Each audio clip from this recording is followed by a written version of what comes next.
Hi అండి. ఈరోజు మనం కొబ్బరి పాలతో అన్నం ఎలా ప్రిపేర్ చేసుకోవాలో చూద్దాం. ముందుగా 2 గ్లాసులు బియ్యం తీసుకోవాలి. 2 గ్లాసులు బియ్యం తీసుకొని వాటిని శుభ్రంగా 2-3 సార్లు కడుక్కొని నీళ్ళు పోసుకొని 1 గంట పాటు పక్కన పెట్టి నానబెట్టుకోవాలి.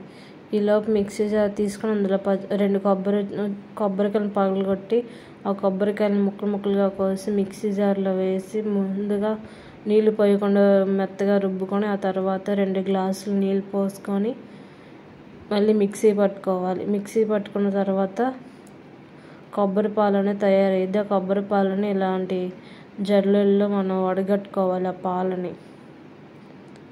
పాలను వడగట్టుకున్న తర్వాత మిగిలిన కొబ్బరి వేస్ట్ని పడేయాలి. ఇప్పుడు ఒక ఉల్లిపాయ 4 పచ్చిమిరపకాయలు కోసుకొని పక్కన పెట్టుకోవాలి. అలాగే కొత్తిమీర పుదీనా కూడా కడిగి పక్కన పెట్టుకోవాలి. ఇటు కొబ్బరి పాలు కూడా రెడీగా ఉన్నాయి. ఇప్పుడు బిర్యానీ దినుసులన్నీ తీసుకొని ఒక ప్లేట్లో పెట్టుకోవాలి. బిర్యానీ దినుసులు అంటే దాల్చిన చెక్క, లవంగం, జాజికాయ, యాలక్కాయ, బిర్యానీ ఆకు అలాంటివి తీసుకోవాలి. ఇప్పుడు ఒక పొయ్యి మీద ఒక గిన్నె పెట్టి అది వేడైన తర్వాత కొంచెం నూనె, కొంచెం నెయ్యి వేసుకొని వేడి చేసుకోవాలి. నూనె వేగిన తర్వాత మనం ముందుగా పక్కన పెట్టుకున్న బిర్యానీ దినుసులు అన్నిటినీ వీటిలో వేసుకొని వేపుకోవాలి. అవి కొంచెం వేగి మంచి వాసన వచ్చేటప్పుడు ఇంకా మనం ముందుగా కట్ చేసి పెట్టుకున్న ఉల్లిపాయ, పచ్చిమిర్చి ముక్కల్ని కూడా వేసుకొని మంచిగా ఎర్రగా వేగేంత వరకు వేపుకోవాలి.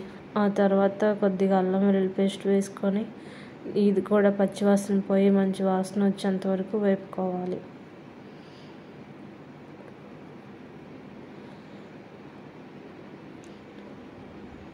కొద్దిగా కొత్తిమీర, పుదీనా కూడా వేసుకొని వేపుకోవాలి.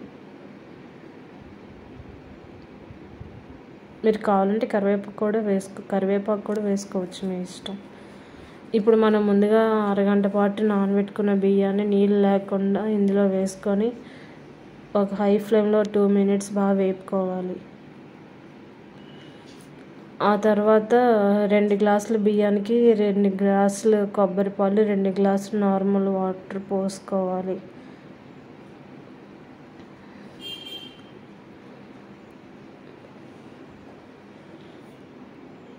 ఆ తర్వాత రుచికి సరిపడా ఉప్పు, కొంచెం గరం మసాలా, బిర్యానీ మసాలా వేసుకొని మొత్తం కలిసేటట్టు కలుపుకొని ఇప్పుడు కొంచెం ఉప్పు సరిపోయిన టేస్ట్ చూసి ఇంకా మూత పెట్టి విజిల్ పెట్టేసి 4 విజిల్స్ వచ్చేంత వరకు ఉంచుకొని ఆ తర్వాత ప్రెషర్ అంతా పోయిన తర్వాత మూత ఓపెన్ చేసి చూస్తే మనకి ఫైనల్ లుక్ అనేది ఈ విధంగా ఉంటుంది. ఇప్పుడు దీన్ని పైకి కిందకి మొత్తం కలుపుకుంటే మనకి ఎంతో టేస్టీ అయిన కొబ్బరి పాలతో చేసిన అన్నం రెడీ. ఇవన్నీ చికెన్ కర్రీతో తింటే బాగుంటుంది.